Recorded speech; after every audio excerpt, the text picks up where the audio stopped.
السلام علیکم ورحمۃ اللہ۔ آپ نے مونچھوں والی سرکار کی ویڈیو سینڈ کی، پتہ نہیں اس کے پاس کینچی نہیں ہے یا بلیڈ نہیں ہے، تو کوئی اس مولانا سے ملاقات کرے تو سب سے پہلے اس کو کینچی کا تحفہ دے کہ یہ اپنی مونچھیں ہلکی کر لے۔ یہ کہتا ہے کہ وضو کا پانی مسجد میں گرنا مکروہ تحریمی ہے، اس کا اپنا پورا منہ مکروہ تحریمی ہے، تو وضو کا پانی کہاں سے مکروہ تحریمی ہو گیا؟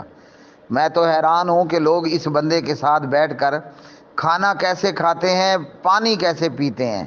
مجھے یہ بھی حیرانگی ہے کہ اس بندے کے ساتھ اس کی بیوی اس کی اتنی بڑی بڑی مونچھوں کے ساتھ گزارا کیسے کرتی ہے۔